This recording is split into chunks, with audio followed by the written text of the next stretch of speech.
Ya, terima kasih pemirsa, Anda tetap bersama kami di Kiswah, kajian Islam Ahlus Sunnah wal Jamaah bersama Kiai Misbah. Seperti yang saya sampaikan tadi, kita akan mengundang seorang pegiat lingkungan Tangerang Selatan. Beliau adalah Ibu Hajah Azizah Ma'ruf Amin. Ya, silakan Ibu. Alhamdulillah. Assalamualaikum Pak Kiai. Sehat. Ya. Silakan. Silakan Bunda. Ya, baik. Alhamdulillah Bunda bisa hadir bersama kita ini ya untuk bersama-sama ngomongin soal lingkungan. Nah, kalau tidak salah ini Bunda berhenti ya dari ASN kemudian berpindah ataupun aktif sekarang sebagai pegiat lingkungan di Tangsel. Nah, ini bagaimana nih ceritanya bisa sampai seperti itu? Dan apa yang dilakukan sebenarnya Bunda? Iya, sebetulnya saat saya bersama teman-teman sebetulnya punya keprihatinan tersendiri ya. Ketika saya mulai aktif di Kota Tangerang Selatan bersama teman-teman yang memang latar belakangnya LSM kan, ya, mereka melihat bagaimana situasi masyarakat di Kota Tangerang Selatan dan pada saat itu memang di Tangerang Selatan sedang musim hujan, gitu ya. Jadi kita melihat bahwa ini menjadi persoalan tersendiri sepertinya ya di Kota Tangerang Selatan, banjir ya kan, kemudian juga sampah gitu ya, sehingga kemudian ada keinginan kita untuk ikut menjadi bagian dari solusi itu, sehingga ya kita mulai melihat kenapa ini kok sampai seperti itu.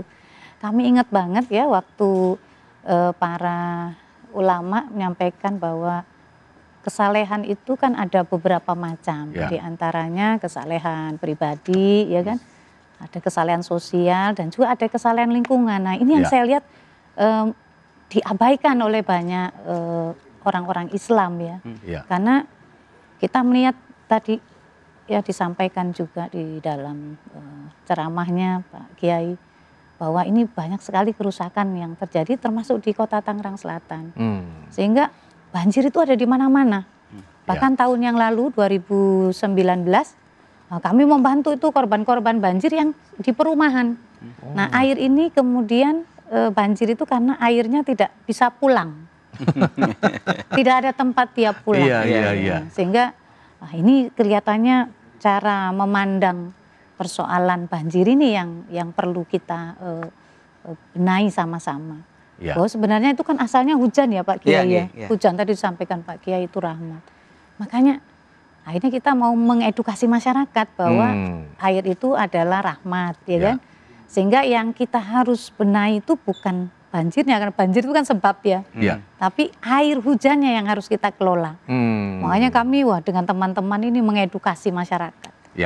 Agar air itu betul-betul kita muliakan supaya air juga memuliakan kita menjadi sebuah berkah gitu kan. Nah bagaimana barangkali bisa diceritakan sedikit cara pengelolaan air yang tepat itu seperti apa sih sebenarnya? Makanya kami kan ngampung ini, ngampung di Kota Tangerang Selatan itu.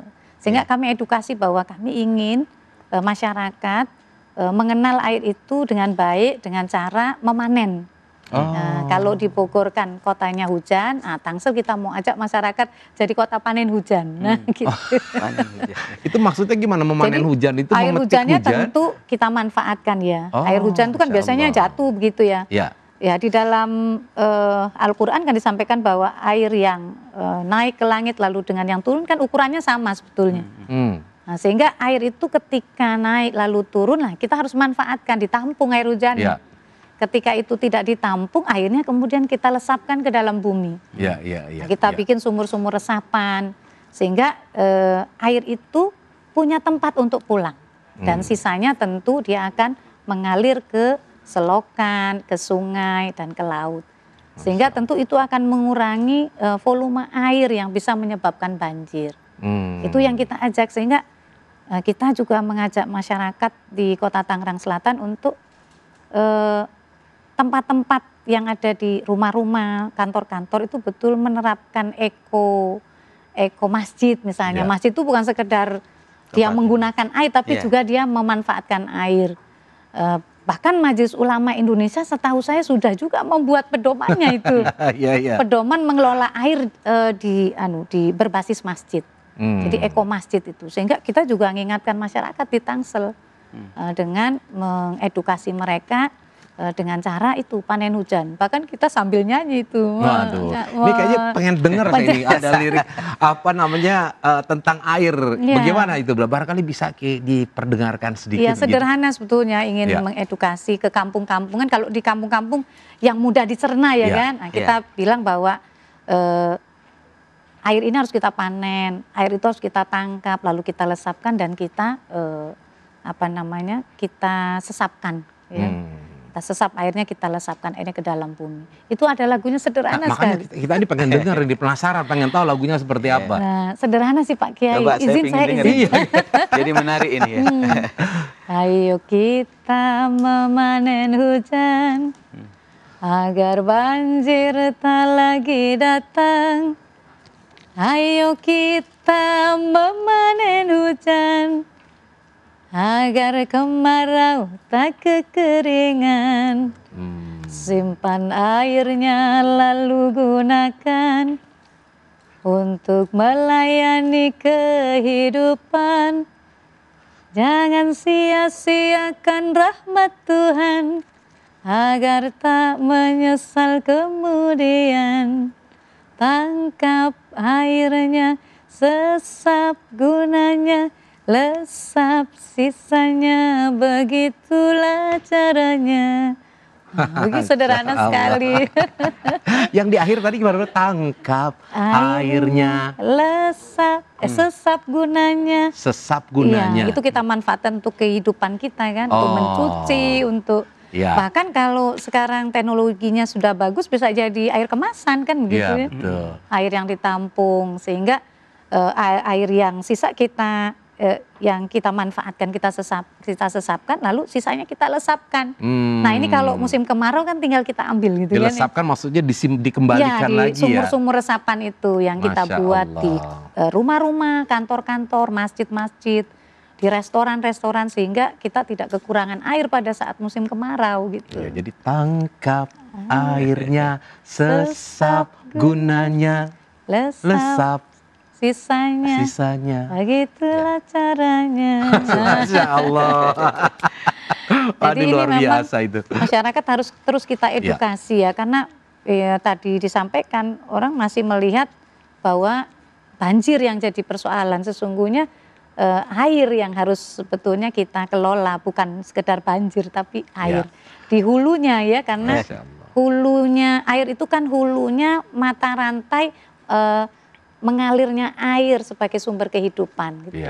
Jadi saya kira itu yang harus terus disampaikan. Dan mereka juga agar masyarakat ya di kampung-kampung di Kota Tangerang Selatan juga menyadari bahwa kita juga harus memelihara lingkungan, tidak cuma air tetapi juga melakukan penghijauan. Dan juga menjaga kesehatan dengan memanfaatkan tanaman-tanaman rakyat. Apa itu juga misalkan? Kita edukasi. Ada tanaman rakyat yang sekarang dimanfaatkan. Betul. Jadi selain kita menjelaskan tentang panen hujan, kami juga mengajak masyarakat untuk meningkatkan derajat kesehatan mereka dengan memanfaatkan tanaman-tanaman di lingkungan mereka. Di Tangerang Selatan itu ada tanaman kelor namanya. Nah, tanaman kelor ini ternyata tanaman yang banyak manfaatnya. Dan ini bisa menciptakan kesejahteraan di tengah-tengah masyarakat sebetulnya. Karena bisa jadi industri rakyat. Dan samping itu juga untuk penghijauan. Jadi selain untuk untuk dimanfaatkan sebagai makanan yang penuh gizi, juga untuk penghijauan. Ya, baik. Ini kelihatannya Kiai luar biasa ini ya. Kalau kita melihat apa yang dilakukan oleh Bu Aziza, ini membumi banget istilahnya. Jadi apa betul-betul yang dibutuhkan oleh masyarakat yang saat ini kemudian mengoptimalkan apa yang ada. Nah ini gimana kayak melihat, sementara orang mungkin untuk masuk ke dunia ngampung yang seperti ini bukan menjadi sebuah pilihan. Tetapi Bunda ternyata memfokuskan aktivitas diri beliau ke arah itu. Gimana menurut Kiai? saya anggap beliau ini kedatangannya sebagai rahmat. Masya Allah. Iya. Jadi kalau Kiai berdoa, umat berdoa seperti tadi. Ya Allah, tolong jadikan hujan ini menjadi barokah. Menjadi rahmat. Itu kan doa. Ya. Ya tidak otomatis menjadi barokah dan rahmat seperti apa ya. Tentu ada mekanisme. Mekanismenya biasanya turunlah pemimpin misalnya. Yang mampu mengelola itu. Ya. Lah itu bagian daripada ikhtiar kita. Kalau kami di tingkat kiai ya doa saja. Ya Allah, Allahumma hawalaina wala alaina, ada hujan. Semoga jadi barokah. Kan begitu. Kemudian Allah menurunkan salah satu hambanya dengan cara misalnya datangnya Ibu Azizah misalnya. Ini bagian daripada mekanisme Allah untuk mereda azab dari Allah. Masya Allah. Dan menetapkan yang namanya hujan itu menjadi rahmat. Itu Bu Aziz. Ya, betul. Juga masyarakat juga harus kita edukasi. Karena banjir itu kan kata Pak Kiai karena sampah. Ya. Nah, makanya kita juga menghimbau masyarakat di Tangsel juga Pak Kiai, Mas Agus, untuk mengelola sampahnya dari rumah. Jadi kami sebut programnya Jelita, jemput limbah rumah tangga. Karena kan yang memproduksi sampah biasanya tuh ibu-ibu rumah tangga. Jadi kita menghimbau ibu-ibu untuk mengelola sampahnya dari rumah begitu, sehingga itu bisa mengurangi dan itu bisa juga bernilai ekonomis, bisa jadi pupuk cair untuk sampah-sampah organik. Iya. Dan ini bagian memang yang difokuskan untuk dilakukan dan fokusnya memang ke hal-hal banyak terkait dengan lingkungan. Iya betul, karena itu persoalan yang menurut saya diabaikan oleh banyak orang. Ya tadi kesalahan pribadi, kesalahan sosial ya Pak Kiai. Begitu kesalahan lingkungan kelihatannya tidak begitu banyak yang orang antusias untuk fokus di persoalan itu. Sehingga ya saya dengan teman-teman terus berupaya untuk mengedukasi dan menyiapkan program-program yang diharapkan bisa membuka pengetahuan masyarakat untuk bisa memperbaiki lingkungan yang ada. Waduh, ini pemirsa kalau saya sebagai warga Tangsel ini, waduh saya sangat mendukung seorang pegiat lingkungan seperti Bu Azizah ini. Karena jarang-jarang loh kayak artinya betul-betul fokus memperhatikan umat ya terhadap hal-hal yang seolah-olah menjadi bagian yang disepelekan. Tetapi justru disinilah banyak problem-problem masyarakat yang muncul dari hal-hal yang sederhana. Bahkan itu loh Mas Agus, di situasi pandemi COVID seperti sekarang, kelor yang kita budidayakan di Tangsel itu bisa memberikan sebagai alternatif, bisa menjadi alternatif masyarakat untuk meningkatkan imun. Nah itu juga kita edukasi masyarakat bahwa kelor ini manfaatnya banyak, termasuk untuk menangkal penyakit dan meningkatkan imun tubuh. Sehingga kita beritahu masyarakat untuk memanfaatkan pohon kelor itu. Jadi kita ajak gerakan tanam dan makan kelor begitu Mas Agus. Ini kelor tuh banyak manfaatnya. Kenapa kemudian dulu Belanda nakut-nakutin, jangan ambil tuh kelor karena banyak jinnya. Jadi orang takut Kiai ya. Padahal itu manfaatnya luar biasa. Nah, bagaimana kemudian tanggung jawab kita ini Kiai ya bisa mendukung apa yang dilakukan oleh Bu Azizah gitu ya untuk membuat kebaikan bagi masyarakat terkait dengan lingkungan ini. Jadi begini Mas Agus, semua orang harus mempunyai tanggung jawab ya. Istilah saya amar ma'ruf nahi mungkar dengan porsi masing-masing.